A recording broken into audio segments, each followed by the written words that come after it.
Hi there, my name is Nhyira Premium. Welcome to the Business Lecture and Within Show. On today's show, I'll be discussing with you one of the most important areas or things that I believe each student must know and understand. What I want to discuss with you is your ability to read or study and understand everything you read and study. You have to understand that in the exam hall, it is not about the lecturer who taught you. It is not about the books that you read. It is not about the questions that you solve, even though all of these things will play or will affect your success in the exam hall. But the key thing in the exam hall is your ability to remember, your ability to call to memory everything that you have studied. So I know you may have experienced this before. You get to the exam hall, you see the question, you see that you can relate to it, it's like you know it, but you really cannot collect it. Why is that? Why is that? So many people have spoken about the strategy of learning the subject, the strategy of writing the exams, and even how to or what to do in the exam hall. But I want to share with you today what it really takes for you to remember everything that you study so that you can pass the exam successfully. You see, one of the things you have to understand is that all the rich people you know, all the successful people you know in the world are people who read fast. And not only do they read fast and they are able to retain everything, or about 80 to 90% of everything that they read. So they are fast readers, they are quick readers. So your ability to be able to learn something and understand the thing is critical to your ability to be able to recollect it in the exam hall. So the big question that we ask is, when I study, how do I remember what I've studied? When I study, how do I recollect the thing that I've studied? When I study and there is a question before me, how do I remember what I have studied? Now, one thing that you need to understand, if there is anything that you are going to take out of this lecture or this discussion today, is that information plus emotion equals long-term memory. Information plus emotion equals long-term memory. What does that mean? It means that anything you learn with an emotion becomes a long-term memory. Now, have you wondered why you can narrate a movie that you have watched, you can narrate a story that you have, a novel book that you read, or a love story that you have heard, or an experience that you have had, but you cannot remember a Bible quotation, or you cannot remember something that you have learned? Have you wondered why? The reason is simple, because when you are watching a movie, what happens is that you are grasping the information, but on top of grasping the information, your emotion and all your senses are engaged whilst you are watching the movie. Why? Because there is suspense in the movie. There are a lot of, you want to know what is going to happen to your favorite character in the movie. You want to know what the next scene is likely to be. So you are kind of having a dialogue and engaging all your senses, all your abilities in watching the movie. So when you watch the movie, whatever happened in the movie, you can narrate the same thing to somebody who has not watched the movie. So at the end of the day, it means that we must bring that same scenario, we must bring that same experience we have when watching movie or when doing something that we love, and later on we can remember, or we must bring that same experience into what we are learning for our ICA examination, our ACCA examination, our CIMA examination, or whatever examination that we are preparing to write. This is critical. Now, the technique I want to share with you here on how to read fast and remember is actually based on what I learned myself and what I practice myself and what I do myself, because there is nothing I share with people until I practice it, until it has impacted my life, until I see the results of it. Now, what I'm sharing with you is actually something that I learned from Jim Kwik.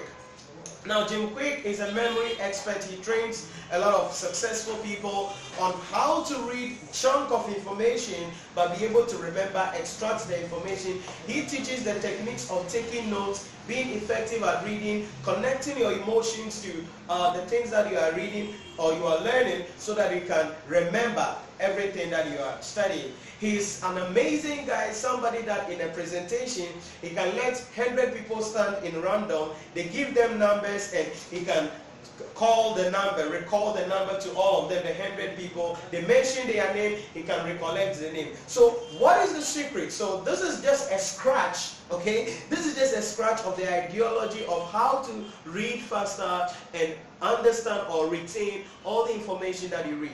But the scratch of it is what you need to pass your ICA exams. The scratch of this that I want to teach with you or I want to discuss with you is what you need to pass your examination. So there are 4 techniques that you must adopt if you have to read, study, and remember everything in the examination. So the techniques are fast, all right? Fast. So to be able to remember everything that you are learning, you need to what? Learn fast. So these fast are all what? Each of the letter here is a mnemonic, or it represents a strategy that we are going to look out for. As I mentioned, if there is anything you are going to forget in this discussion that we are having today, is not to forget information plus emotion equals long-term memory.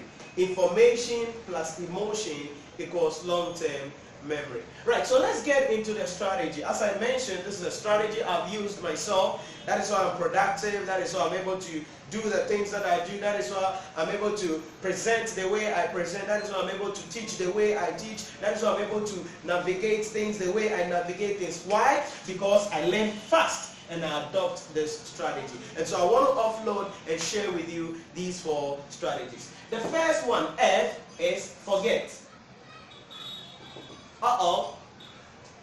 You are asking that you want to learn and understand fast, but we are starting with forget. What does that mean? To forget simply means forget everything you know about the subject you are learning.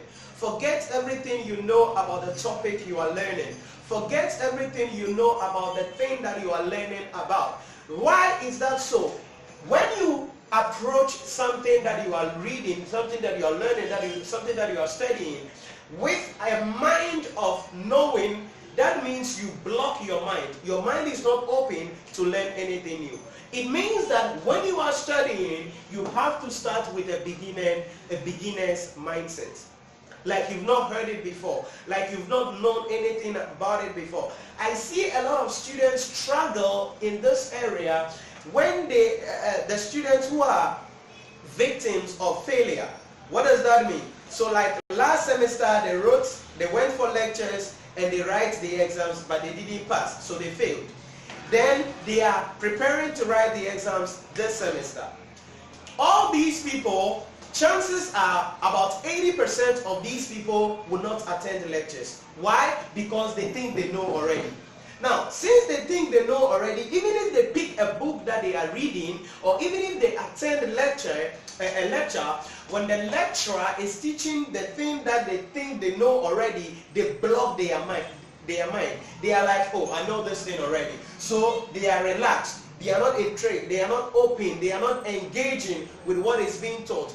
But the first stage of knowing and being able to remember everything you learn is to forget everything you know about the subject. You must forget everything you know about the subject. So I want to ask you, when you are learning financial reporting, when you are learning management accounting, when you are learning taxation and fiscal policy, when you are studying public sector accounting and finance, how do you approach it? Do you approach it as though you know something about it already, or you approach it as though you are juvenile, you don't know anything about it, you are now studying it, it's a new thing to you?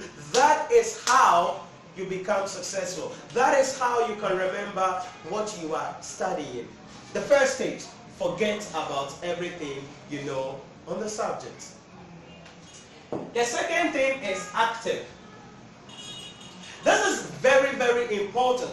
Anytime you are studying, you need to be active in what you are learning. You need to be engaging in what you are learning. When we say being active in what you are learning, what do we mean? It simply means that asking questions in what you are learning, asking yourself, how do I apply this? How does this connect to this? How does this relate to this? How does this? So being active simply means being creative. Being active simply means asking questions. Being active simply means that finding out how you can connect what you are learning with something that you already know. That is what it means by being active. So being active simply means that having an attitude of professional skepticism, having a question in mind. So you don't take things on a face value. You are going to dig deeper. You are going to connect it to something you know. You are going to be engaged about it. Because when you are learning something and you are engaging your thoughts on that level, it opens your brains up to be able to absorb what you are learning and to be able to understand correctly what you are learning. And most importantly, after a long period of time, you will be able to remember what you are learning. So the question is, when you attend the lectures, when the lecturer is teaching, what do you do while the lecturer is talking? Are you engaging? Are you taking notes? Even Jim Kwik gave a secret about how you have to take notes. To Jim Kwik, he thinks that, or he says, and which is something I agree with him because I've practiced it and I see how effective it is in my life, that when you are taking notes, the book that you are taking notes with, you divide it into two, or the paper on which you are taking notes, you divide it into two, right? The left side of the paper that you've divided into two, the left side is where you are capturing information. So you are capturing what is being said, you are capturing what you are reading, you are capturing what you are hearing. So you are writing it down. Now on the other side is the creative side. This is where you are asking questions. Okay, what is the meaning of this? How can I apply this? How can I do this? Why? Because when it happens that way, you are engaging the two sides of your brain. One side of your brain is logical, emotional, sentimental, but the other side of your brain is creative, intriguing, question answering, daring, adventurous. So when you are learning and you are active in what you are learning, that means you are engaging the two sides of your brain. Quickly your brain gets the information that what you are learning is important, and they can't put it in the dustbin literally, but they can put it in such a place that anytime you want it, once you call it out, it is going to come. That is what we mean by being active. And this is very important, especially for those of you who attend lectures. Sometimes students sit down, the way they even sit down, they are not active. Sometimes the way the posture that you use to sit down, that doesn't even encourage you, or that doesn't motivate you, or that doesn't cause you to be active. So the question I ask you is this, or the question I'm asking you this time is this. When you are studying, are you active? Do you ask questions, or you just take what it is on the silver platter?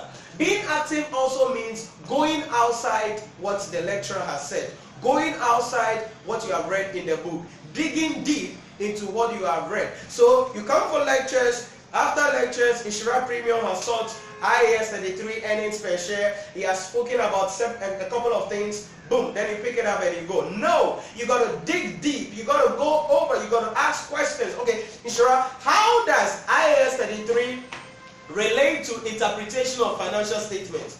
Okay, how does IAS 33 relate to preparation of financial statements? All right, how does IAS 33 relate to other accounting standards? That is, you are being active, you are being engaging, you are being involved in what you are learning. You need to forget about everything you know on the subject, then you need to be active whilst you are learning. This is very important, this is critical. The next thing, which I believe is one of the key nuggets, is your state of mind.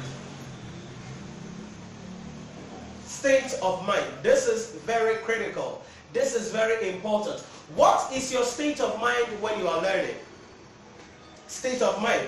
Very important. Now, chances are almost all the time, before you attend lectures, you may have had a bad day, you may have had a bad experience, you may have gone through some things, but anytime you pick your book to study, you must be in the position where you tune your mind, you change your mind so that you can focus on what you are studying. What is your state of mind when you are studying? Remember, Jim Kwik said, and I quote, "We are thermostats, not thermometers." We as human beings are thermostats, not thermometers. Meaning, we can control what happens in our mind, in our emotions, and not our emotion controlling us. Very important. So you are a thermostat, not a thermometer. So at every point in time, you need to be able to shift your mind. Now, this is the most difficult things that you can do. But this is also what can make you to become successful. So for instance, you went to work, you had a bad day.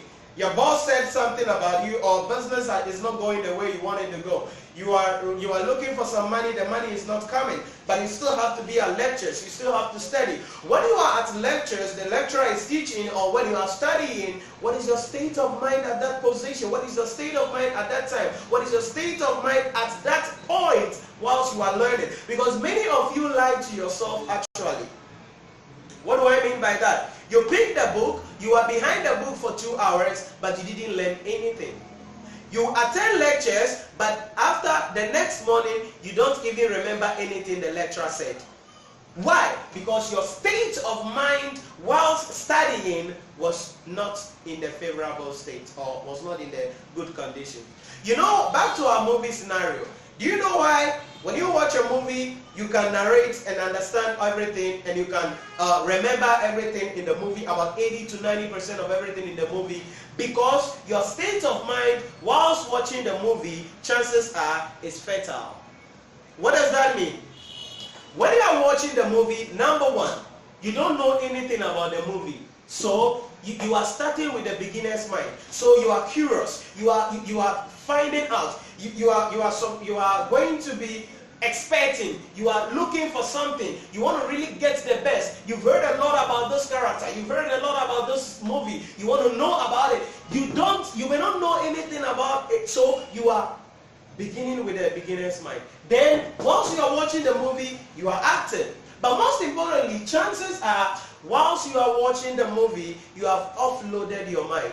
So you're not thinking about your business, you're not thinking about your wife, your husband, you're not thinking about your children, you're not really thinking about any negative thing somebody told you, you're not thinking about an insult someone put on you, you are not thinking about anything that affects your emotion. At that time, your emotion is in a fertile zone, and so everything that you are watching, everything that you are listening to, everything that you are looking at and experiencing at that moment becomes a long-term memory. Why? Because information plus emotion equals long-term memory.